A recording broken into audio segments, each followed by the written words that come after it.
بسم اللہ الرحمن الرحیم نحمدہ ونصلی علی رسولہ الکریم اما بعد فقد قال النبی صلی اللہ علیہ وسلم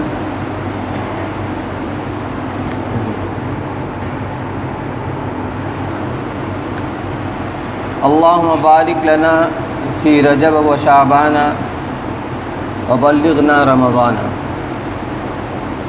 او کما قال رسول اللہ صلی اللہ علیہ وسلم۔ محترم بھائیوں اور بزرگوں، گزشتہ جمعہ میں نے اسی سے متعلق کچھ تمہیدی باتیں آپ کے سامنے عرض کی تھیں، جس کا خلاصہ صرف یہ تھا کہ ہمیں رمضان کی تیاری کیسے کرنا چاہیے، کتنا پہلے سے کرنا چاہیے۔ اسی سلسلے کے آگے بڑھاتا ہوا یہ عرض کرنا بھی ضروری سمجھتا ہوں کہ رمضان المبارک کا مہینہ، بابرکت مہینہ، اپنے برکات اور اپنے خیرات کے ساتھ ہر سال آتا ہے، لیکن ہماری زندگی میں اس کے اثرات کتنے باقی رہتے ہیں، کتنے قائم رہتے ہیں، اس کو دیکھنے کی بھی ضرورت ہے۔ روزہ ہم سب رکھتے ہیں، تراویح ہم سب پڑھتے ہیں، اور دوسرے کام بھی جتنا اللہ میں توفیق دے کرتے ہیں، لیکن اس کے اثرات زندگی میں ہمارے باقی رہتے ہیں کہ نہیں رہتے ہیں، اس کو دیکھنا اور سمجھنا بہت ضروری ہے۔ اللہ نے اس دنیا کو اس طرح بنایا ہے کہ اس میں خیر اور شر دونوں ہیں، دونوں کا مجموعہ ہے۔ بھلائیاں بھی ہیں، برائیاں بھی ہیں، اچھی چیزیں بھی ہیں، خراب چیزیں بھی ہیں، لیکن بھلائیوں کو لانے کے لیے، اچھی چیزوں کو لانے کے لیے محنت کرنی پڑتی ہے، برائی کو لانے کی محنت نہیں کرنا پڑتی، وہ خود بخود چلی آتی ہے۔ طبی اصول یہ ہے، خصوصاً طب یونانی کا، کہ جب مریض کسی مرض سے متاثر ہوتا ہے اور طبیب حاذق جو ماہر طبیب ہوتا ہے جب اس کا علاج کرتا ہے تو سب سے پہلے اس کے مرض کی تشخیص کرتا ہے کہ مرض ہے کیا، مرض جس وجہ سے اس کے اندر آیا ہے، جو اس کا سبب بنا ہے، پہلے دواؤں کے ذریعے سے ان فاسد مادے کو نکالنے کی کوشش کرتا ہے کہ جو سبب مرض ہے پہلے اس کو نکالا جائے۔ جب اس کی دوا اور علاج کے ذریعے سے وہ فاسد مادہ نکل جاتا ہے، جس کو دفع مضرت کہا جاتا ہے، کہ مضر اور نقصان دہ جو اجزاء ہیں اور جو چیزیں ہیں ان کو نکال باہر کیا جائے، اب اس کو مقوی دوا دیتا ہے جس سے اس کے اندر طاقت اور قوت پیدا ہوتی ہے، دوا اپنا کام کرتی ہے اور اس کی صحت بتدریج بحال ہونے لگتی ہے۔ تو ایک ہے دفع مضرت اور ایک ہے جلب منفعت۔ دفع مضرت کا مطلب یہی ہے کہ جو چیز نقصان دہ ہے پہلے اس کو دور کیا جائے، اس کے بعد جو چیز مفید ہے اس کو اختیار کیا جائے۔ اسی طرح انسان کے اندر اخلاقی خرابیاں ہیں، قلبی امراض ہیں، جب تک ان کو دور نہ کیا جائے تو جو چیز انسان کے اندر نکھار پیدا کرتی ہیں، جو اس کو سعید بناتی ہیں، جو اس کے کمالات کو اجاگر کرتی ہیں، وہ چیز اپنا کام صحیح طریقے پر کر نہیں پاتی۔ جس طرح ایک اعلیٰ ترین پر رونق باغ اپنا روح پرور نشو و نما اور اپنی سرسبزی و شادابی، اس کی دلکشی، اسی طرح اس کی برگ برآوری اپنے عروج کو اس وقت تک نہیں پہنچ سکتا اور اس چیز کو حاصل نہیں کر سکتا جب تک کہ اس کے اندر پیدا ہونے والے خضرو، گھاس پھوس، خس و خاشاک اور جو برگوبار ہوتے ہیں ان کو الگ کر کے صاف نہ کر دیا جائے تو اس کی نشو و نما خاطر خواہ نہیں ہو پاتی۔ اسی طرح جب کوئی کپڑے کے اوپر رنگ چڑھایا جاتا ہے، اس کو رنگا جاتا ہے، تو رنگنے سے پہلے اگر وہ کپڑا میلا کچیلا ہوتا ہے تو پہلے اس کو صابن کے ذریعے سے یا دوسرے ذرائع سے اس کے میل کچیل کو صاف کیا جاتا ہے. اگر اس کپڑے کے اوپر دھبا ہوتا ہے تو اس کو دھبے کو دور کیا جاتا ہے. جب بالکل کپڑا صاف ہو جاتا ہے اس کے بعد تب اس کو رنگا جاتا ہے. تو اس کے رنگ کے اندر وہ کشش اور شوخیانہ پن، وہ شوخ رنگ اس کے اوپر چڑھتا ہے. اگر اس کو میل کچیل اور دھبے کو دور کرنے کی کوشش نہ کی جائے اور یوں ہی اس کو رنگ دیا جائے تو اس کے اندر نکھار پیدا نہیں ہوتا، وہ چمک دمک اس کے اندر نہیں آتی. معلوم یہ ہوا کہ کسی بھی چیز کے اندر اس کے اندر تابناکی اور چمک اور کمال کو پیدا کرنے کے لیے سب سے پہلے ان چیزوں کو دور کرنا پڑے گا جو اس کے اندر مخل ہوتی ہیں، اس کے اندر رکاوٹ بنتی ہیں. آپ برتن کو لے لیجیے، برتن کے اوپر کلئی جب کی جاتی ہے، کلئی کا مقصد کیا ہوتا ہے کہ اس کے اندر چمک آ جائے، آب و تاب آ جائے. تو جب تک اس برتن کے زنگ کو دور نہیں کیا جائے گا اور اس کی جو میلا پن ہے اور دھبا وغیرہ اس کو دور نہیں کیا جائے گا، تب تک کلئی کے ذریعے سے وہ چمک اور تابناکی حاصل نہیں ہو سکتی ہے جو مطلوب ہے. جب یہ بات آپ سمجھ گئے کہ ہر چیز کے اندر دو چیز ضروری ہے. ایک، سب سے پہلے ان چیزوں کو دور کیا جائے جو اس کے نشو و نما میں، اس کے کمال میں، اس کے تابناکی اور چمک دمک کے اندر جو چیز حائل ہوتی ہیں، جو رکاوٹ بنتی ہیں، پہلے ان کو دور کرنا ہے. اس کے بعد کمالات کو لانے کی اور فضائل کو، چمک دمک کو لانے کی فکر کرنا ہے، کوشش کرنا ہے. تو اپنا وہ صحیح کام کرتی ہے اور وہ پھر پائیدار بھی ہوتی ہے. اس کائنات کے اندر جہاں بہت ساری مخلوقات ہیں تو اس کائنات کا جو خلاصہ ہے وہ انسان ہے. جو اعلیٰ ترین اور افضل ترین مخلوق ہے وہ انسان ہے. اللہ تعالیٰ نے اس کو اپنا خلیفہ بنایا ہے. جہاں بہت سارے احکامات دیے گئے ہیں اس میں سے ایک رمضان کے روزے کا بھی حکم دیا گیا.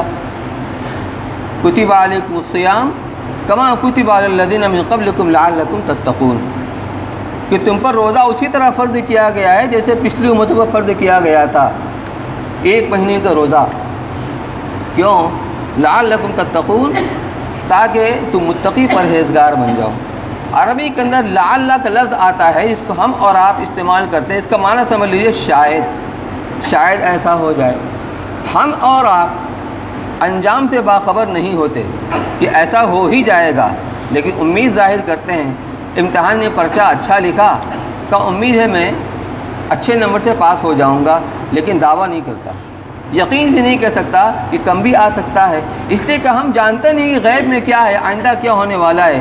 لیکن جب بڑوں کی طرف سے کوئی بات اس انداز سے کہی جاتی ہے کہ یہ کام کرو، ٹھیک ہے انشاءاللہ ہو جائے گا تمہارا کام، تو اب بڑے جب یہ کوئی بات کہتے ہیں تو اس کا مطلب کہ اس کے اندر دم ہے، بات کے اندر قوت ہے.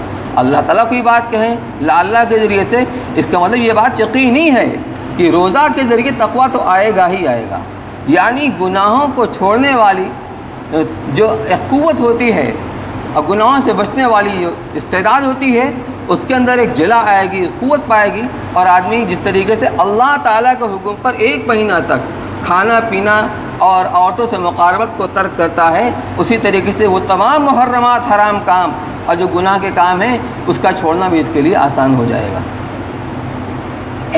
تو اسی طرح اسی اصول کو آپ یہاں برتیے کہ انسان کی سعادت و شرافت اور اس انسان کی بزرگی و برتری، اس کے اندرونی اور بیرونی کمالات اور فضائل اس وقت تک عروج کو نہیں پہنچ سکتے اور اپنے کمال کو نہیں پہنچ سکتے اور اس کے اندر نکھار پیدا نہیں ہو سکتا جب تک کہ اس انسان کے اندر میں پیدا ہونے والے شر اور فساد، یہ جو مادے ہیں برائی کے، گناہوں کے کی جو عادت ہوتی ہے، اسی طریقے سے اس کی اخلاقی خرابیاں اور قلبی امراض جب تک محنت کر کے ان کو دور نہ کیا جائے، صحیح معنی میں انسان کے اندر وہ فضائل و کمالات پیدا نہیں ہو سکتے.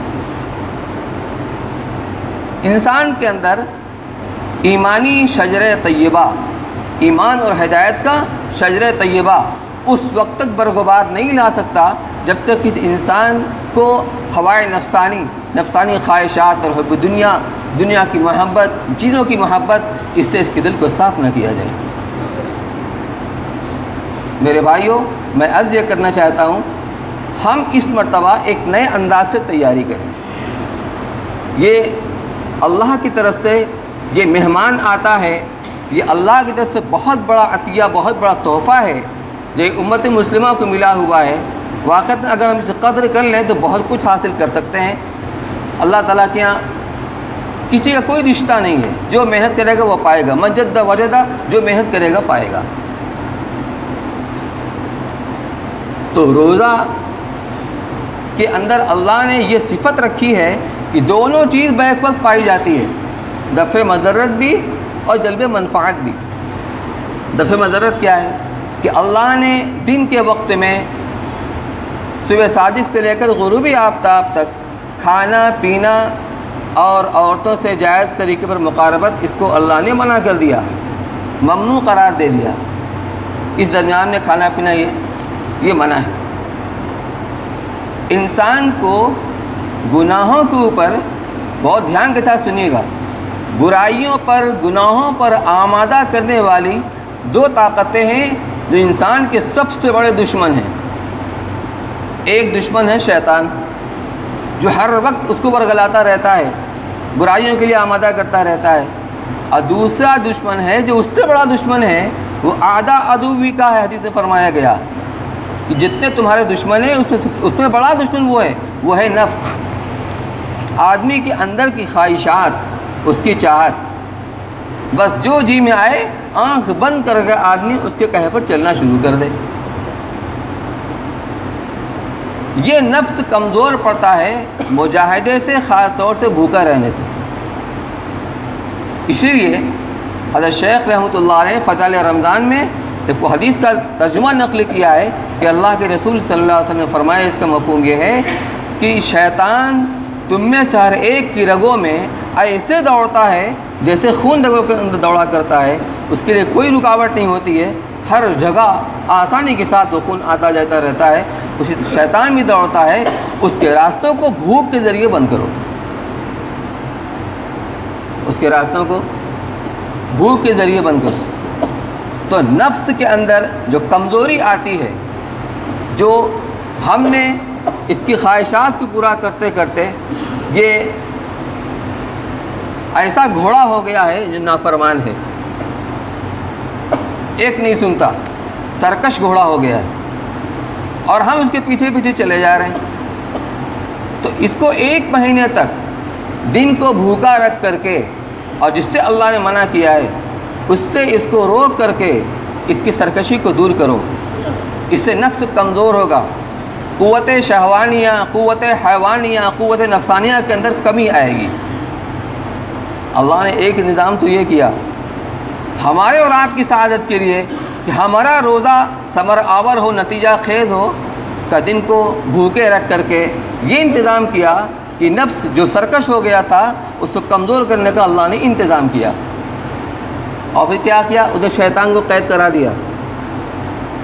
دونوں دشمن کو اللہ نے قید کرا دیا تاکہ ہمارے محبوب کی جو امتی ہیں ان کے روزوں کو خراب نہ کرے. کتنا اہتمام ہو رہا ہے اللہ کی طرف سے ہمارے اور آپ کے لیے. ہم نے کبھی اس پر غور نہیں کیا. تو دن کے وقت میں بھوکا پیاسا رکھ کر کے اللہ نے دفع مضرت والا کی محنت اللہ نے کرائی کہ نفس کی منجھائی ہو جائے، رگڑائی ہو جائے، گھسائی ہو جائے، تاکہ اب اس کے اوپر جو اعمال ہیں نورانی اعمال، جب وہ اعمال کیے جائیں اس کی چمک اچھی طرح چڑھے. جیسے وہ برتن صاف کرنے کے بعد، مانجنے کے بعد جو اس پر قلعی کی جاتی ہے اس پر تابناکی چمک آتی ہے، ایسی ہی نفس انسانی کے اندر وہ چمک کو نکھار آئے، اس کا فضل و کمال ظاہر ہو. تو رات کے وقت میں اللہ نے تراویح کو مقرر کیا 20 رکعت تراویح. 20 رکعت تراویح میں کتنے سجدے ہوتے ہیں؟ کتنے سجدے؟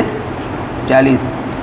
40 کے عدد کو حالات کے بدلنے میں اچھا خاصا دخل ہے. چلہ اسی سے 40 دن بعد جماعت نماز پڑھنے کا اثر کیا ہے کہ نفاق سے برات، جہنم سے برات وغیرہ وغیرہ. صوفیہ کے یہاں چلہ کشی ہے. تو 40 سجدے پے در پے کرائے جاتے ہیں تراویح کے اندر، اور بندہ اللہ سے سب سے زیادہ قریب ہوتا ہے سجدے کی حالت میں. سجدے کی حالت میں سب سے زیادہ قریب ہوتا ہے. تو تراویح کے ذریعے سے اللہ نے اپنا قرب عطا فرمایا۔ اس لیے آج سے ہم یہ طے کریں، تراویح شوق سے پڑھیں گے، ذوق سے پڑھیں گے، بوجھ سمجھ کر نہیں پڑھیں گے۔ الحمدللہ ہم شوق سے پڑھتے ہیں، لیکن اور اپنے شوق کے اندر اضافہ کریں۔ ہمارا قرآن ختم ہو جائے تو پھر ہمارے اندر شوق ہونا چاہیے، ہم زیادہ سے زیادہ قرآن پڑھیں، ہم سنیں، یعنی کہ رخ وہاں کرو جہاں سب سے مختصر تراویح ہوتی ہے، سورہ تراویح۔ میں یہ نہیں کہتا کہ ناجائز ہے، آپ اس کی روشنی میں اس کا تجزیہ کیجئے، فیصلہ کیجئے کہ اللہ نے کیوں دیا ہے تراویح۔ تو مسلسل 20 سجدوں کے ذریعے سے اللہ کا قرب حاصل ہوتا ہے، اور قرآن کی تلاوت کے ذریعے سے اللہ کی طرف وصول ہوتا ہے، اللہ کا وصل نصیب ہوتا ہے۔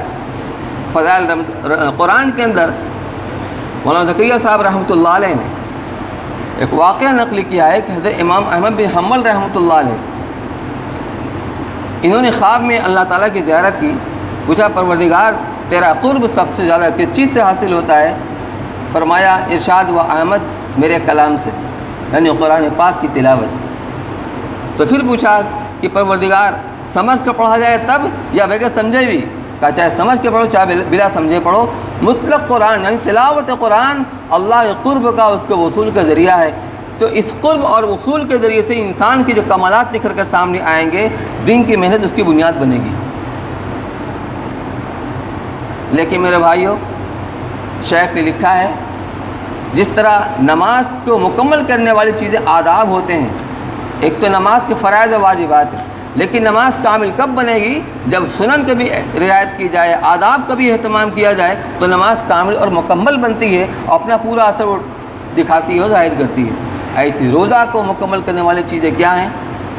اگرچہ فرض کھانے اور پینے سے بچنا ہے، لیکن اپنی نگاہوں کی حفاظت حرام کے دیکھنے سے، ناجائز چیز کے دیکھنے سے، اپنے زبان کی حفاظت حرام اور ناجائز کے بولنے سے، اپنے کان کی حفاظت حرام اور ناجائز کے سننے سے، اپنے دل و دماغ کی حفاظت برے خیال کو اندر لانے سے، اپنے تمام اعضاء و جوارح کی حفاظت حرام اور وہ کام جو اللہ نے منع کیا ہے اس سے بچنے سے۔ جب انسان ان سے بچتے ہوئے اس کا اہتمام کرے گا تو اب وہ گویا کہ اس باغ کے اندر جو خر پتوار ہوتے ہیں، گھاس پھوس خس و خاشاک ہوتے ہیں، ان کو ہٹا کے صاف کر رہا ہے تاکہ اب اس کے نشو و نما اور اس کے برگبار کے اندر اضافہ ہو، ترقی ہو۔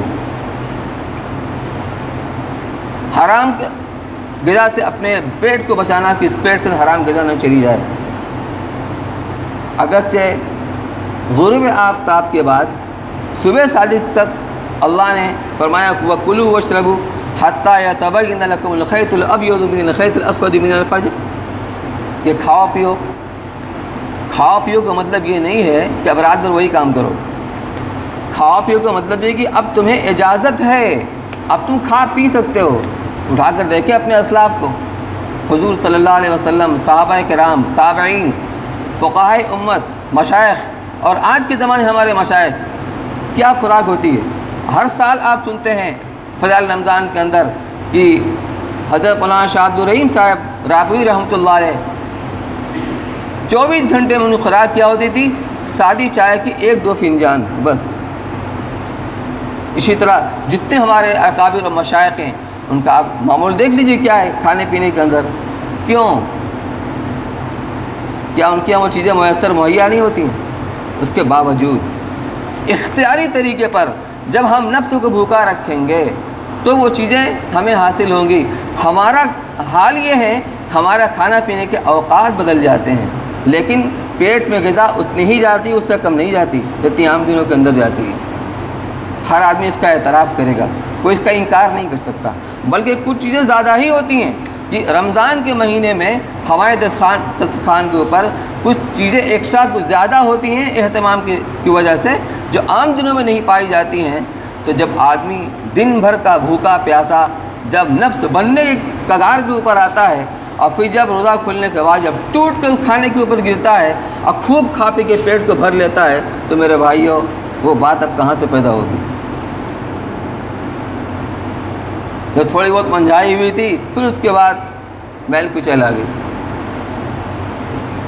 بات کو سمجھنے کی کوشش کیجیے۔ ہم نیت کریں انشاءاللہ رمضان کو رمضان کی طرح وصول کریں گے، تھوڑا سا اپنے اوپر جبر کریں۔ یہ نہیں کہتا کہ آپ بالکل مت کھائیے، نہیں کھائیے، لیکن جس کو حاصل کرنا ہے، ہمارے بڑوں نے، اکابرین نے، ہمارے اسلاف نے جس کو حاصل کیا، بہت کچھ کما کر لے کر گئے، ہمارے دروازہ بند نہیں کھلا ہوا ہے، لیکن اس کے لیے جو اس میں داخل ہونا چاہے،